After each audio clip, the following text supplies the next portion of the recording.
here at the Park at Street AME Zion Church here in historic Peekskill, and I'm here with the Buffalo Soldiers Motorcycle Club, and they will be here the 15th of June, which is Juneteenth for us, at the Juneteenth celebration. And here, introduce yourselves, gentlemen. Good afternoon. My name is James Haywood. My road name is Puppy Love. President of the first chapter Hudson Valley Buffalo Soldiers Motorcycle Club. The idea here is to keep the history of the Buffalo Soldiers alive and well. Buffalo Soldiers, after the Civil War in 1866, they were formed.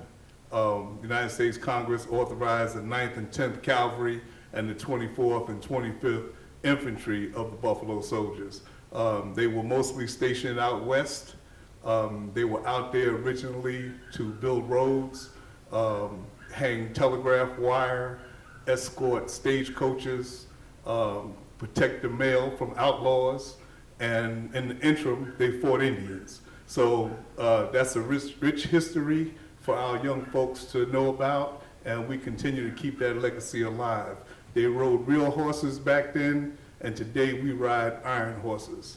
I have with me today Mr. Matthew Sanders, one of the survivors, the last survivors of the Buffalo Soldiers from West Point Military Academy. Mr. Sanders, there you go. My name is Sanders H. Matthews, Sr. I am one of the last of the Buffalo Soldiers. I am 92 years of age. I came to the military in 1939. I came to West Point as a Buffalo Soldier. I am the last and the only one in this area, living in this area. And these guys here with me now are my friends. And I will turn it back over to Puppy Love and let him go from there. Okay, I brought some of the members of my motorcycle club. Right now we have 23 members. Most of the guys are working today, but we will all be here for the Juneteenth celebration. We also have a Pocono Mountain chapter, Buffalo Soldiers, and they will also be here. So we intend to be in the house for the Juneteenth celebration. This is my vice president, Mr. Dave Pruitt. I'm gonna turn it over to him and let him say hello. Yeah, I'd like to say hello. My name's Dave Pruitt, and I'm the vice president of the club. And I really admire what James Haywood has done to organize this group and get us on the road to keeping the legacy alive of the Buffalo Soldiers. Before this, we had no club in the area, no Buffalo Soldiers Club that could relay the message to the folks in this area, and it's something that is needed.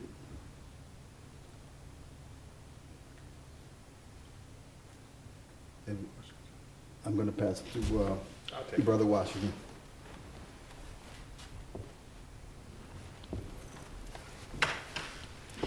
My name is Warren Washington. I'm a new member of this wonderful organization. I'm very proud to be a member. A lot of people, even myself, I didn't know that much about the Buffalo Soldiers.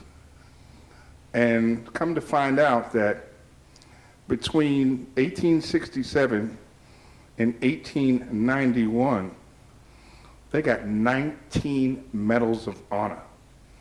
6 of those medals were officers, and the other 13 were non-commissioned officers. They also fought 177 different skirmishes with the Indians. They also led a very, very difficult life. There was a lot of racism.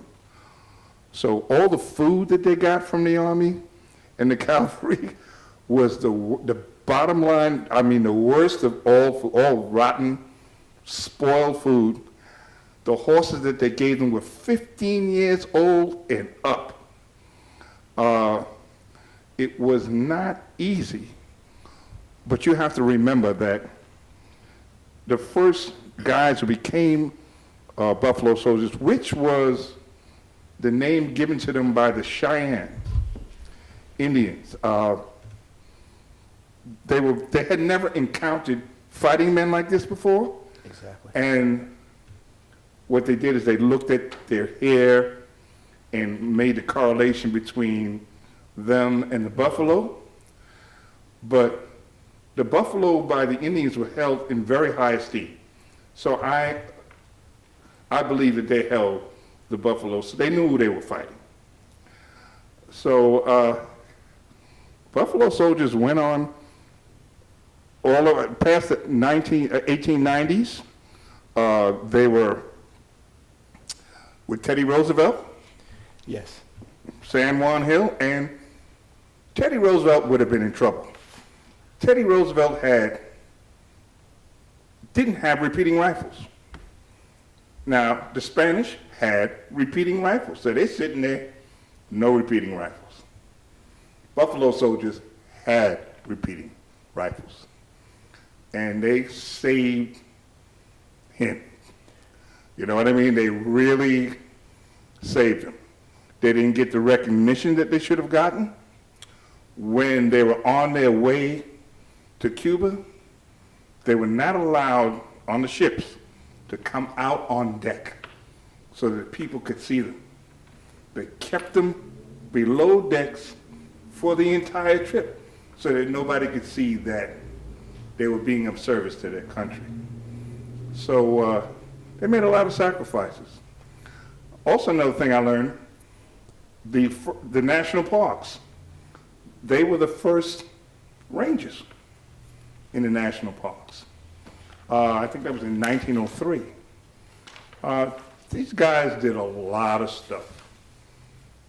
They were in the First World War, but they were not allowed to give service under the American flag. So therefore, they fought with France.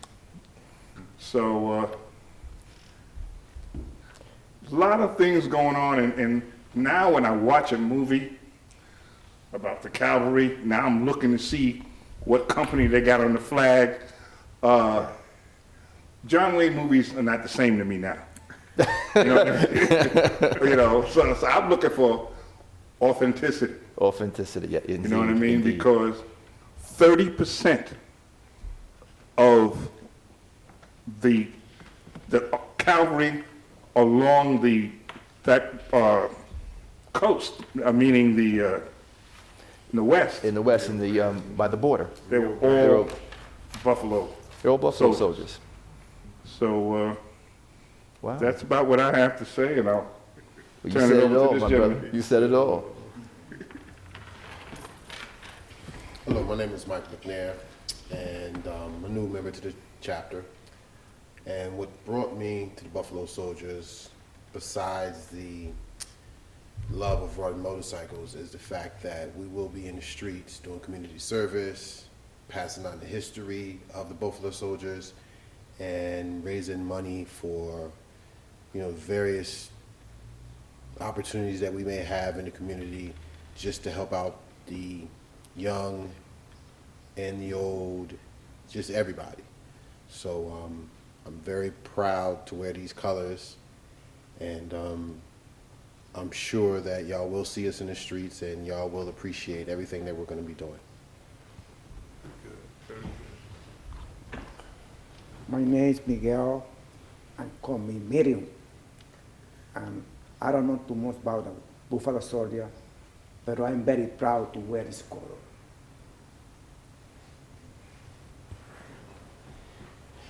My name is Bill Pops Green. They called me Pops. I came by that name because I thought I was the oldest one in the unit. I realized that I am now a junior. Watch your mouth, watch your mouth. I knew very little about the Buffalo Soldiers, but I knew a lot about what happened in World War I. My grandfather was with the 369th Regiment, the so-called Harlem Hell Fighters, who actually fought longer and sustained battle than any other unit in the history of this country. They fought for 191 days in the Argonne Forest in France. Every member of that unit received the Croix de Guerre, which was the French equivalent of the Medal of Honor. As Washington first stated, Afro-American troops weren't allowed to fight or even to march under the American flag. They had to march under the French flag, and that's how they came about the coup de grace. And in researching the Buffalo Soldiers, I found that the Buffalo Soldiers also fought with the 369th Army, 369th Regiment. They consolidated all of the Afro-American troops and unfortunately put them underneath another flag to fight for this country, but they fought proud. I know the history about it because one of the proud soldiers was my grandfather. As a matter of fact, I have his 1919 discharge papers that I just shared with everyone here. My grandfather and my great uncle, both. I am a proud member of this organization. We have a fantastic president who brought all this together, this particular chapter together, and has it start off on a good footing. We will be doing community service. Again, I am very proud to be a member of this organization. Back to the press. Yeah. How'd I do, Grant? You did great. You did great. You did great. I tell you, man, I'm so proud of these guys because they learn very fast. Our history is something that we all need to focus on. This is the only organization where young and old come together. We go from 92 years old to members that are 26 years old. And everybody in this organization, we're all motorcycle enthusiasts, and we all love our history.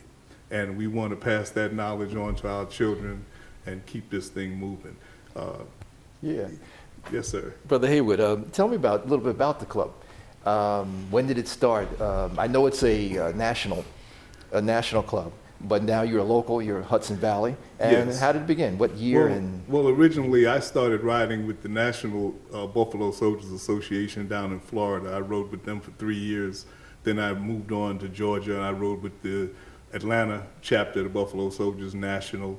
Then I came back to New York, and I joined the closest chapter to me because I had already bonded with the Brotherhood nationwide. Nationwide. And I bonded with the Pocono chapter, which was the closest one to me. And we broke off from the National, and we formed our own organization, which is Buffalo Soldiers USA is the name of our organization, and our mother chapter is Pocono Mountains Buffalo Soldiers. So we are You're an offshoot of the Pocono Mountain Buffalo Soldiers, and they authorized me to start a chapter in the Hudson Valley, which we just started in November. And we have 26 members. There used to be a requirement that you had to have law enforcement, either retired or active, or military retired or active, but that has been waived, and now we're looking for men and women of good moral character who can come out, learn the knowledge of the Buffalo Soldiers, help pass it on to our children, and keep this legacy alive. Beautiful. It's beautiful.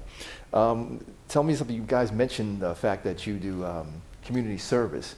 Give me a example of that. What exactly do you do? Okay, well, what we intended to do was to help out in soup kitchens and stuff like that. Yes. But all of the soup kitchens that we've contacted so far, they said they have more volunteers than they have people to serve. Okay. So right now, we're still looking for some community service things to do. We want to start going around to some of the schools, the elementary schools, and start educating the children. I did a program at my church for Black History Month. And then last year, the Pocono chapter, they rode to my church, and we did a scholarship fund. we had the kids come out and sit on the bikes and take pictures and stuff like that, and Perfect. they were absolutely elated and thrilled. So we're looking for stuff to do. Looking for stuff to do. We're going to be riding in the Juneteenth parade down here. We're going to be riding in the 4th of July parade up in Hyde Park, Poughkeepsie area from the Roosevelt Estate. And you know, we're just our riding season is short. Yes. Because of the weather here. So we just started our riding season April the 6th. We have if you look at our website, it's www.hudsonvalleybuffalosoldiers.com, and you'll see our riding schedule. We have a lot of events coming up. Mr. Matthews has an event at West Point, which we will be there in full force. It's a free event for the community to come out. They have the West Point band is there. They do the 21 gun salute. They honor the Buffalo Soldiers, and they have a keynote speaker. We don't know who it's going to be this year, but they have had Colin Powell. They've had General Russell Honore. He was the general that came out during Hurricane Katrina and told those soldiers to put them guns down and help those people. That was just General Russell Honore. So we've had quite a few celebrities. President Obama has